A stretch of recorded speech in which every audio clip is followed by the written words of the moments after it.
സമസ്ത കേരള ജമിയത്തുൽ ഉലമയുടെ 33,313 പ്രതിനിധികൾ പങ്കെടുത്ത ക്യാമ്പിൻ്റെ ശനിയാഴ്ച ദിവസത്തിലെ രണ്ടാമത്തെ സെഷൻ്റെ ഉദ്ഘാടന കർമ്മം നിർവഹിച്ച പ്രിയപ്പെട്ട പാണക്കാട് സെയ്ദ് മുനവർ ഷിഹാബ് തങ്ങൾ നമ്മോട് കൂടെ ചേരുന്നുണ്ട്. തങ്ങളെ എങ്ങനെയുണ്ട് ക്യാമ്പിൻ്റെ എക്സ്പീരിയൻസ്?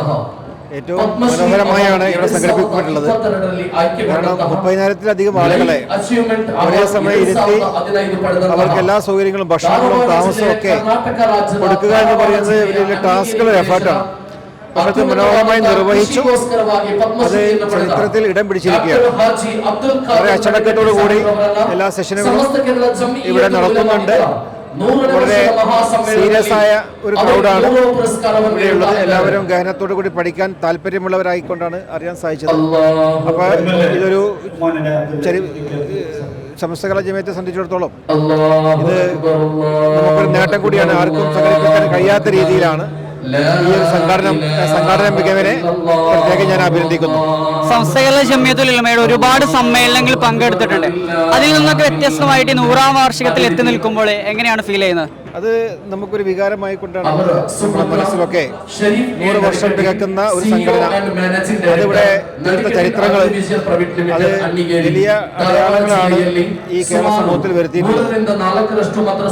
വിദ്യാഭ്യാസ മേഖലയിൽ ആധുനിക കാലഘട്ടത്തിൽ മൂല്യങ്ങളോട് കോംപ്രമൈസ് ചെയ്യാതെ ആദർശങ്ങളിൽ നിന്നും പിന്നോട്ട് പോവാതെ ഉള്ള സമൂഹത്തെ നവീകരിക്കുന്നതിന് വേണ്ടി നടത്തിയിട്ടുള്ള വിവേകപൂർവമായിട്ടുള്ള ഒരു ഇടപെടലാണ് ഇവിടെ സമസ്ത ചെയ്തിട്ടുള്ളത്. അതുകൊണ്ട് തന്നെ ആ 100ാം വാർഷികം ഇവിടെ ഒരു വലിയ സമൂഹത്തിൻ്റെ ഒരു പുനരുദ്ധാരണത്തിൻ്റെയും നവോത്ഥാനത്തിൻ്റെയും ചരിത്രം തീർക്കുന്ന ഒന്നായി ഇവിടെ മാറി എന്നുള്ളതാണ് ഞാൻ മനസ്സിലാക്കുന്നത്. പക്ഷേ സമസ്തയെ ഓർത്തെടുക്കുമ്പോൾ ഉപ്പയോടുകൂടെയുള്ള ഒരുപാട് അനുഭവങ്ങൾ ഓർമ്മയിൽ വന്നിട്ടാണ്. അത്തരത്തിൽ ഏതെങ്കിലും ഒരു അനുഭവങ്ങൾ പങ്കുവെക്കാനുണ്ടോ? പലപ്പോഴും ഞാൻ സമ്മേളനത്തിന് പോകുമ്പോൾ ഞങ്ങളൊക്കെ കുട്ടിയായിരിക്കുമ്പോൾ വാപ്പയുടെ കാറ് കയറും. അങ്ങനെ വാപ്പ സമ്മേളനത്തിൽ കയറും.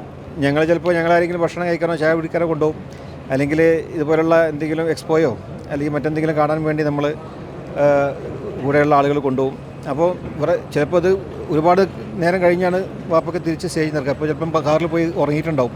അപ്പോൾ അങ്ങനത്തെ ഒരുപാട് അനുഭവങ്ങൾ അത് കേട്ട് അതിൻ്റെ പാട്ടുകൾ കേട്ട് ഒരു സമയത്ത് ഇങ്ങനെ പോയപ്പോൾ ഞാൻ ശംസുലൈമയെ കാണുമെന്ന് പറഞ്ഞപ്പോൾ അദ്ദേഹം ഒരു റൂമിലിരുന്ന് ദിക്റിലാണ്. അപ്പോൾ ആ സമയത്ത് പോയി അദ്ദേഹത്തോട് സലാം പറഞ്ഞ് അദ്ദേഹം ദിക്റ് മുടങ്ങാതെ സലാം മടക്കി. അപ്പോൾ അങ്ങനെ സമസ്തയുടെ ഇപ്പോൾ കണ്ണിയത്ത് ഉസ്താദ് ഇങ്ങനെ സ്റ്റേജിലേക്ക് കസായിലയിലിരുത്തി കൊണ്ടുവരുന്ന രംഗങ്ങളാണ് എനിക്ക് ഓർമ്മ വരുന്നത്. അപ്പോൾ അദ്ദേഹം ദുആ ചെയ്യുന്ന ദുആയിൽ പങ്കെടുക്കാൻ എനിക്ക് സാധിച്ചിട്ടുണ്ട് ചെറിയ കുട്ടിയായ സമയത്ത്. അങ്ങനെ നമ്മുടെയൊക്കെ ജീവിതത്തിൽ ഒരിക്കലും മറക്കാൻ സാധിക്കാത്ത ഒരിക്കലും നമ്മളൊന്നും ജീവിതത്തിൽ ഒരു എല്ലാം ഭാഗമായിട്ടുള്ള ഒരു സംഘടന നിലക്ക് ഇതിൻ്റെ മുൻകാല സമ്മേളനങ്ങളൊക്കെ നമുക്കൊക്കെ ഒരു ഓർമ്മകളിൽ എന്നും സൂക്ഷിക്കാൻ കഴിയുന്ന ഒന്നാണ് എന്നുള്ളതാണ് എനിക്ക് ഓർമ്മ വരുന്നത്. ആ ഓർമ്മയുടെ പുതിയ താളുകളിൽ ഈ 100ാം വർഷം കൂടെ എഴുതി ചേർക്കപ്പെടട്ടെ എന്ന് പ്രത്യാശിച്ചുകൊണ്ട് നിർത്തുന്നു. Thank you.